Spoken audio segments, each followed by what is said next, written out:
बलांगीर जिला ने जाके जेतकी बेसरकारी स्कूल जिलापाल नहीं देवा तथ्य बलांगीर जिलार बेधड़क हिसाब ने खुलुचे घरोई शिक्षानुष्ठान बिना स्वीकृति ने चालुचे स्कूल सूचना अधिकार आईन बल ने तथ्य मागले भी नाई मिलबार तथ्य शिक्षयित्री ममिता मेहर हत्या घटना पर राज्यर घरोई शिक्षानुष्ठान सरकार स्वीकृति उपरे समस्त नजर पड़े सम्बलपुर जने सूचना अधिकार नहीं ई तथ्य मागिछन हेले आज तक नाई मिलबार केनसी जानकारी जहाँके नहीं असंतोष देखा के मिली।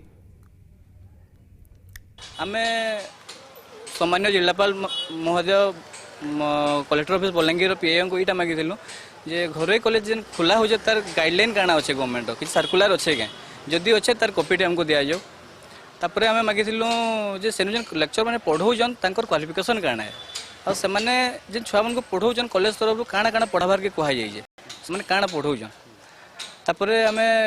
मागिलु जेन छुआ मैंने पढ़ाऊन बलांगीर कॉलेज प्राइवेट कॉलेज से सेंटर केनटा से केन परीक्षा देवे तो ये सब जिन जना पड़े गार्डियन मैंने भी जानीपारे तक छुआ परीक्षा केन देवा जदि सेंटर एलॉट ना बोले से स्कूल एडमिशन ही ना करन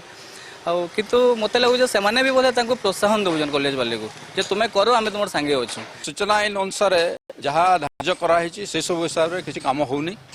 फास्ट ऑफ ऑल जो प्रसंग आम जहाँ पाखर हमको तथ्य मिलवा कथा से तथ्यटा माने गोटे अपरिपक्वर परिचय देकर जी दायित्व अच्छा सी गोटे अन्य जगह को सीटा पठाई देते जहाँकि माने स्टार्टिंग रू माने जो अपारगता आउ भीतर जो माने गोटे रोचे विचार विमर्श होसाधु मेट से टाइप गोटे जिनस देखा दौर बरगढ़ अताबिरार सुनापो प्रमोद